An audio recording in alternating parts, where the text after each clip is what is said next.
Ave Maria, cheia de graça, o Senhor é convosco. Bendita sois vós, essas mulheres, bendito é o fruto do vosso ventre, Jesus. Santa Maria, Mãe de Deus, rogai por nós, pecadores, agora e na hora de nossa morte. Amém.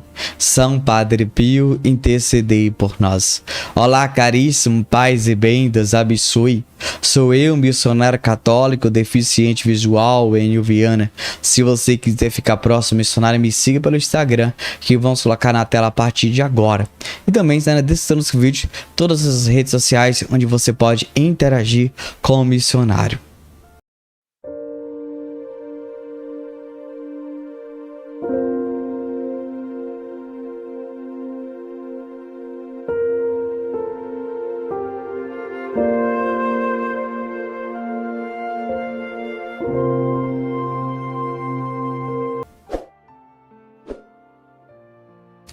Padre Pio e sua confiança inabalável na providência divina. Caríssimo, nós aqui de fato precisamos entender o que é isso e precisamos de fato viver isso. Meus irmãos, eu encontro muitas pessoas na igreja abrindo a boca e dizendo: Enio, quanto mais na igreja eu vou, mais sofrimento eu passo. Enio, quanto mais eu rezo, mais a sua oração me aparece. Eu vou parar de rezar. Eu vou parar. E a gente muitas das vezes tem ouvido isso, meus irmãos. E quando a gente vai entender naquilo que Padre Pio de fato vivia e acreditava na providência divina, você percebe, meus irmãos, é algo sim fantástico, sobrenatural, que chama a nossa atenção. Meus irmãos, desculpa aqui o que eu vou te dizer, mas quando a gente lê uma biografia de São Padre Pio, meus irmãos, eu tenho certeza, não tem como nós nos apaixonar pela vida de São Padre Pio e nós nos converter. Meus irmãos, tem muita pessoa falando besteira, deixa eu ser muito sincero, é por falta de conhecimento.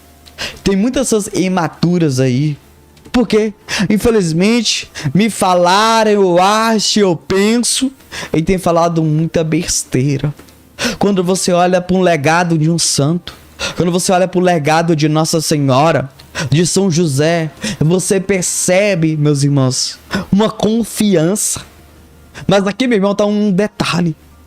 Entender que eles confiavam mesmo passando pela dor, pelo sofrimento, por perseguição, pelo martírio.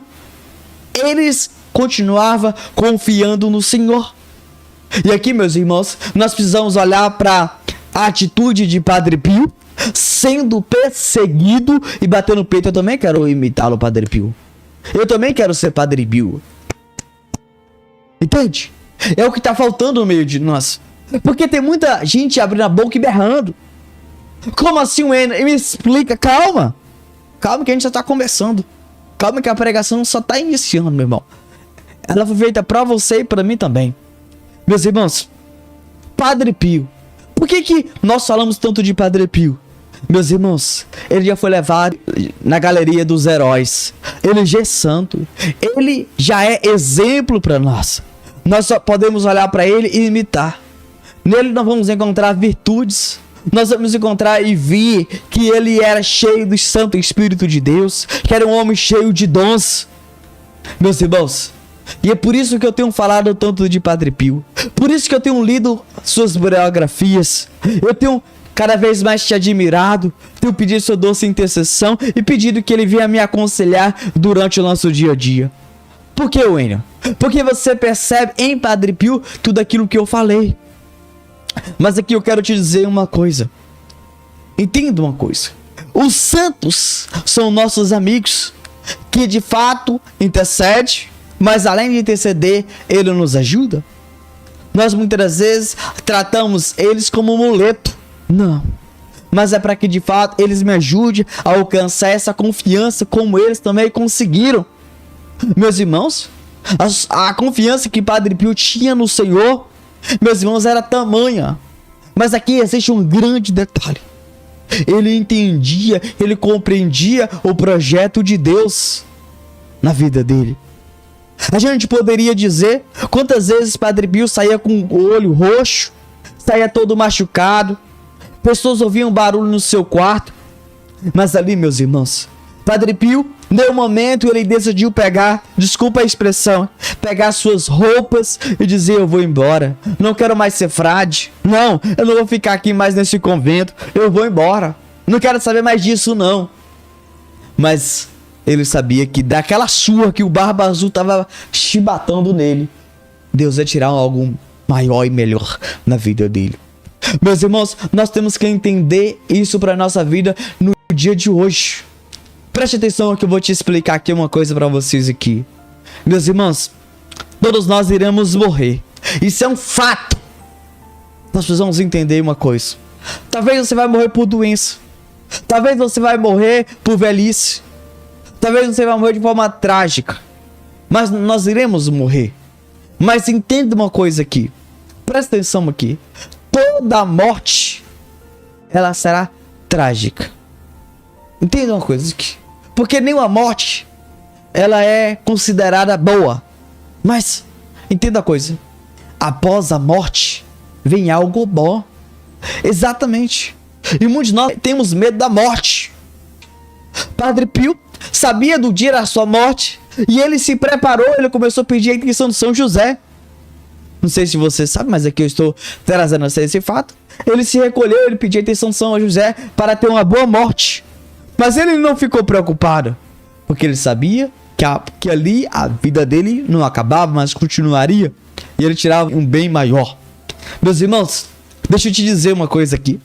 Quando o Padre Pio recebeu os estigmas de forma visíveis, ele pediu a Nossa Senhora que tirasse visível e deixasse somente invisível, para que ninguém pudesse ver, só ficar somente a dor.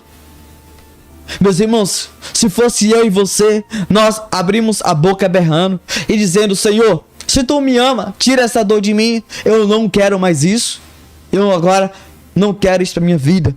Mas Padre Pio sentia indigno por ser estigmatizado.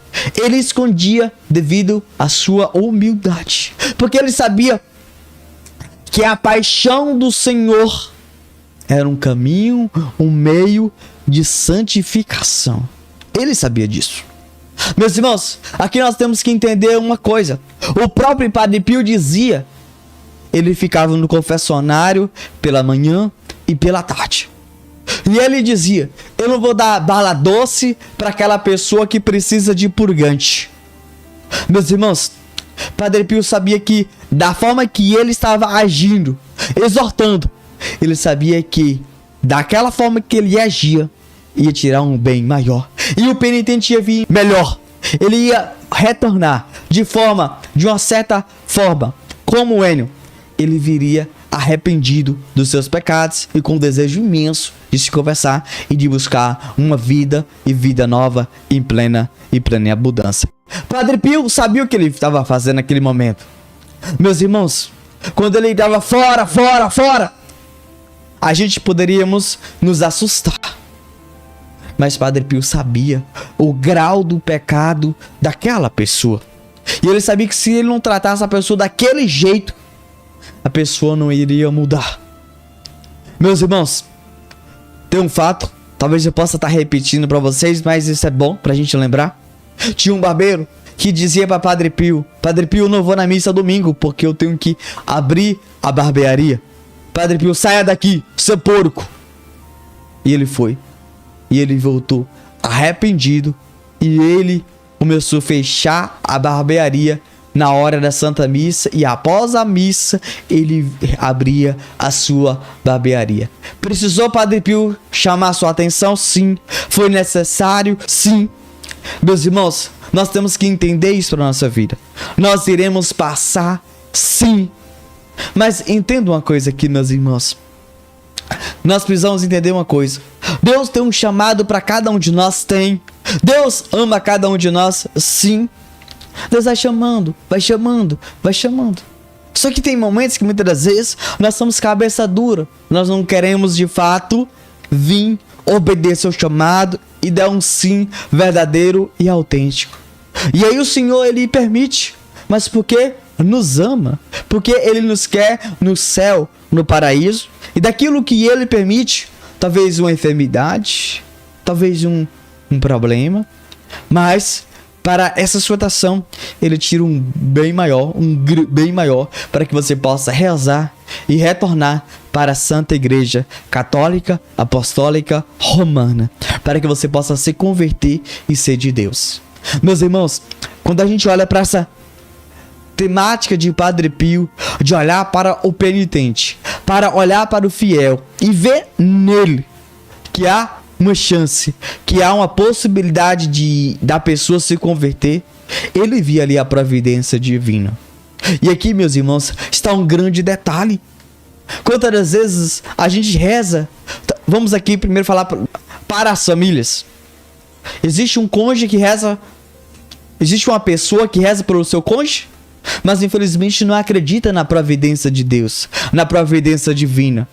Meus irmãos, essa pessoa, quando passa por um sofrimento, talvez um desemprego dentro do casamento ou na família, um desemprego ou doença, logo a pessoa que estava indo, ela para de ir e começa a murmurar e reclamar, de ela continuar rezando e pedindo para tocar no coração do seu cônjuge, para rezar e ir para a igreja, e Deus ali depois ia conceder a graça do emprego, ou talvez de ser curado, ou talvez consolar e confortar devido à enfermidade. Não. Ambos, se um já não ia, os dois acabam já não indo cada vez mais. E para de uma certa forma definitiva. Nós precisamos entender, meus irmãos, que tudo que acontece na nossa vida não é para desanimar, não é para parar, mas é para que de fato nós possamos acreditar que Deus irá fazer algo maior e melhor para nossas vidas. Eu conheço mães que rezam pelo seu filho se converter, talvez da prostituição, talvez da dependência química, do álcool, das drogas, ou para, de fato, se converter para a igreja católica. Eu vejo mães rezando por isso. E aí, meus irmãos, talvez acontece uma enfermidade ou desemprego. O que acontece? O adolescente, o filho ou a filha, de melhorar, só tem piorado a situação, a realidade da mãe continuar indo para missa, indo para o grupo de oração, para pastorar o movimento, continuar rezando, indo para a igreja. Infelizmente, o que acontece? Ela para de ir e agora começa a reclamar e murmurar. De ela acreditar e confiar, e desse mal que Deus permitiu, Deus pode de fato fazer que o filho, a filha ou o adolescente de fato ali venha a necessidade de abrir o coração para Deus e de fato ela se convertida e ter a vida transformada. É isso, meus amigos, que tem que acontecer. Eu vejo muitos jovens rezando pelos pais, rezando para que os pais vá para a Santa Missa, para o grupo de oração, pastoral e movimento, mas aí eles veem os pais, desculpa o termo que eu vou dizer, só convivendo, mas não estão no matrimônio. Eles sabem dessa situação, realidade, e aí eles veem cada vez mais os pais deles, infelizmente, se tornando e continuando nesse caminho. E aí daqui uns dias eles vê cada vez mais o casamento sendo destruído, vendo os pais se separando, vendo um dos pais ficando desempregado, o outro enfermo. E aí dado o jovem que está rezando pelos pais de continuar rezando e perseverando, ele se une aos pais, para de rezar, para de ir para a igreja. Nós temos que entender, você jovem que está me ouvindo, Deus talvez permitiu esse mal, ou permitiu esse momento tão difícil e delicado, para que ambos os seus pais possam rezar, possam ir para a igreja e possam vir. E a gente muitas vezes pergunta: por que ainda não converteu nos meus filhos? Por que ainda não converteu o meu cônjuge? Por que não converteu os meus pais? Entenda uma coisa: se Deus conseguiu trazer você para a igreja, se Deus trouxe você e buscar uma vida reta na oração, por que Deus também não pode fazer no seu cônjuge? Por que Deus também não pode fazer nos seus filhos? Por que Deus também não pode fazer nos seus pais? Mas cabe a mim e a você a confiar e acreditar como o Padre Pio acreditava e confiava. Muitos de nós somos nós imaturos, somos nós que precipitamos. E aqui, meus irmãos, quando eu falar a palavra confiar, é de fato permanecer na presença do Senhor. É de fato, meus irmãos, entender: desse mal Deus tira um grande bem. É aquela frase que Paulo fala: tudo concorre para aqueles que confiam no Senhor. Meus irmãos, é tudo mesmo. Talvez é o que acontece de bom, é o que acontece de mal na sua vida. Nós somos sujeitos a tudo isso. Mas entenda uma coisa aqui. Cada um de nós, eu queria falar sobre mim, sobre eu que sou cego, sou missionário católico, deficiente visual, Enio Viana, mais ou menos 6, 7 anos, não sei o tempo correto, mas no início eu entrei em depressão. Dessa depressão, recebi um convite, que eu tenho certeza que foi Deus que enviou essa pessoa para me convidar, para ir para a missa e para um grupo de oração. Comecei a ir, comecei a rezar, comecei a buscar, se tornei devoto, filho de São Padre Pio, e agora busco me consagrar a Nossa Senhora, Maria Santíssima. Hoje busco adorar o Senhor, busco diariamente rezar o rosário, recitar a novena a São Padre Pio. Meus irmãos, se eu olhasse para tudo aquilo e ver que Deus estava me punindo pelo meu pecado, pelas minhas misérias, pelos meus erros do meu passado, eu não teria vindo para a Santa Igreja Católica Apostólica Romana. Mas de fato, naquele convite, eu percebi a ação de Deus, um amor que Deus tinha pela pessoa de Enio. E hoje você precisa também perceber nesse chamado, nesse convite, nesse amor que Deus tem por você, que Deus tem pelo seu cônjuge, que Deus tem pelos seus filhos, que Deus tem pelos seus pais.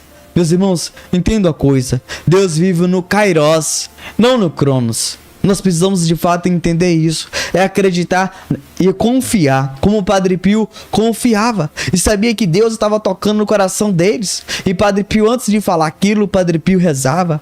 Padre Pio, de fato, meus irmãos, fazia jejum, fazia penitência, sacrifício. De maneira alguma, de hipótese alguma, Padre Pio abria a boca para reclamar e murmurar. Mesmo quando ele foi perseguido, mesmo quando ele foi injustiçado. Meus irmãos, talvez você encontre nessa realidade desse jeito, mas eu quero convidar você, meu amado irmão, minha amada irmã, a partir de hoje entender. Colocar a mão sobre o teu coração e dizer: Senhor, eu creio, mas aumenta a minha fé. Não deixa que eu abra a boca para murmurar, mas quando eu abrir, eu mordo a minha língua. Não permita, Senhor, que eu saia da Santa Igreja Católica Apostólica Romana. Eu só estou te dando o exemplo, mas que você possa fazer a sua oração com lágrimas. Eu sei que não é fácil, sei que não é fácil, sei que não é fácil, mas eu tenho certeza, meu irmão, que Deus é maior e Deus vai tirar um bem maior de tudo e de toda a realidade que você se encontra e está passando nesse exato momento. Eu quero convidar você a confiar e a acreditar no Senhor e, a partir de hoje, não abrir a boca para murmurar e nem reclamar e de fato dizer simplesmente: amém, eu confio, eu espero em vós. Amém? Nós vamos ler um relato do nosso site que nós tiramos. O link está na descrição desse vídeo. Também está nossas redes sociais, onde você pode interagir com o missionário. E também vamos colocar na tela o site. Preste atenção, por favor, no relato que vamos ler a partir de agora. Inquestionável a confiança inabalável de Padre Pio no projeto que o Senhor lhe confiou. Já em Pietrelcina, mas sobretudo quando chegou a San Giovanni Rotondo, o Padre Pio projetava uma fundação que o permitisse cuidar dos enfermos mais pobres. Naquela época, quando não se conhecia o seguro de saúde, o enfermo pobre não contava mais que com a caridade alheia, qual nunca era suficiente. Em 1923, escrevia: faz muito tempo que desejo ter um estabelecimento onde possa cuidar ao necessitado em corpo e alma ao mesmo tempo. No ano de 1925, a 2 quilômetros do convento, em um dos bairros de San Giovanni Rotondo, fundou uma espécie de consultório-hospital, composto por 2 salas, 2 quartos individuais e os serviços sanitários mais indispensáveis, as esmolas e a desinteressada prestação de alguns médicos da localidade permitiam cuidar gratuitamente até 20 enfermos. O mesmo prefeito, Morcaldi, foi o administrador. 13 anos funcionou à satisfação, até que em 1938 o edifício deteriorou-se à causa de um terremoto, porém não acabando assim com o ânimo de seu fundador. A experiência daqueles anos o fizeram compreender como a medicina encontra ajuda no afeto. Advertiu também que quando rodeia o enfermo um ambiente fraternal, sua alma descansa e procura a Deus. Cumprir bem uma obrigação profissional não é suficiente. Há de se cuidar-se ao enfermo como se cuida a um filho. Em 9 de janeiro de 1940, o Padre Pio reuniu-se com vários amigos, dentre os quais encontrava-se o Dr. Sanguinetti, e falou-lhes de seu projeto de fundar um hospital grandioso que haveria de chamar-se Casa Sollievo de la Sofrenza. Ao término da reunião, tirou do bolso uma moeda de ouro recebida como esmola naquele dia e a entregou ao Dr. Sanguinetti, dizendo: "Esta é a primeira pedra." Então logo começaram os contatos com os engenheiros, arquitetos, construtores, médicos, etc. As opiniões em geral eram desapontadoras. Muitos consideravam o projeto um absurdo, quase todos impossível de realizar-se. Para a concretização do que o Padre Pio queria, naquele solo árido e sem água, despovoado e sem caminhos, necessitaria de milhões. O mais difícil era encontrar médicos, cirurgiões, especialistas, enfermeiros que quisessem viver naquele deserto, sem a possibilidade de ter clientela própria, tampouco alojar sua família. Era mais válido não começar que ter de abandonar a empreitada uma vez começada a construção. Em junho do mesmo ano, a Itália entrou na Segunda Guerra Mundial. A mobilização, as batalhas e os bombardeios faziam cada vez mais irrealizável o sonho de Padre Pio. Mas sua confiança em Deus era inquebrável, uma vez que os americanos conquistaram a região e estabeleceram-se com suas bases de comando e bases aéreas. Começavam a visitar ao insólito Frei, e muitos católicos lhe faziam quantiosos donativos para obras de caridade. Em 1942, Brunato, o fiel amigo, seu primeiro convertido, primeiro filho espiritual e primeiro defensor, que estava 10 anos de Paris e havia conseguido lograr uma fortuna, o enviou para começar sua obra. Um donativo significante de 300 milhões de liras, que foi repetindo-se constantemente em importantes quantidades. O dinheiro ia chegando, a riqueza em nobre missão pôs-se a serviço dos pobres. Os bancos locais também colocaram-se à disposição para financiamento das obras. Mas seus serviços foram sempre rechaçados cortesmente. O Padre Pio tinha outro banco e outra sociedade anônima, que davam-se ao trabalho com todo o financiamento humano. Na lista haviam doações de 1.000 liras, 400 milhões de liras e de 2 liras. Deus vê a quantidade, claro, mas vê acima de tudo o amor pelo qual é impulsionado a dor. É impulsionado a doar. Em 5 de outubro de 1946, constituiu-se perante o cartório de notas local a pessoa jurídica, Refúgio dos Aflitos, Sollievo de la Sofrenza, para atender em nome de Cristo a quantos peçam assistência. Em 16 de abril de 1947, começaram os trabalhos de montagem e terraplanagem. Instalaram-se ali todas as classes de oficinas.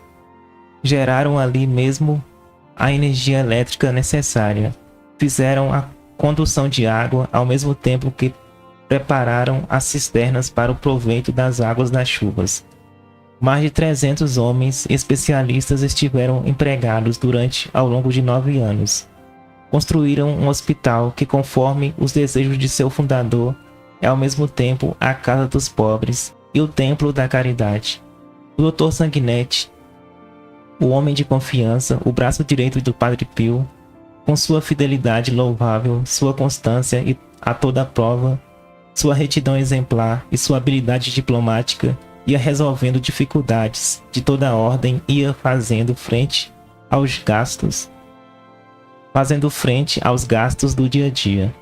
seguindo pontualmente o conselho do homem de Deus, que não o deixava contrair dívidas. A Casa Sollievo de la Sofrenza é um dos melhores complexos hospitalares do mundo, superior a qualquer das clínicas privadas. Dotada de instalações sanitárias modernas, possui inclusive base para pouso de helicópteros, que combinam assim a rapidez com a eficácia no transporte dos feridos, enfermos e acidentados. É esplêndida, cômoda, luxuosa, arquitetonicamente construída, como queria seu fundador para Cristo, na pessoa dos pobres. A 650 metros de altitude, sua formosa fachada eleva a alma, leva a Deus. Prevista para 350 enfermos, abriga mais de 1000. Possui suas próprias oficinas de carpintaria, encanadores mecânicos e todo o conjunto estrutural de alimentação. Possui laboratório, farmácia, centrais térmicas e elétricas autônomas, central de oxigênio, serviços administrativos, gráficas, cinema e capela. Suas 10 salas de cirurgia estão dotadas dos mais ultramodernos equipamentos. 50 médicos e mais de 300 empregados atendendo aos serviços a qualquer hora do dia ou da noite. Em 5 de maio de 1956 foi a inauguração oficial. Presente estava o cardeal Larcaro, arcebispo de Bolonha, representando a Pio XI. O padre celebrou a Santa Missa ao ar livre para 30.000 pessoas. A partir daquele dia, o irrealizável sonho do seu fundador estava realizado. Um prodígio mais de sua confiança em Deus. O imenso complexo hospitalar funcionava pela divina providência. Milhões de liras passaram pelas mãos do Padre Pio, sem que este guardasse centavo algum. Tinha as mãos transpassadas, claro,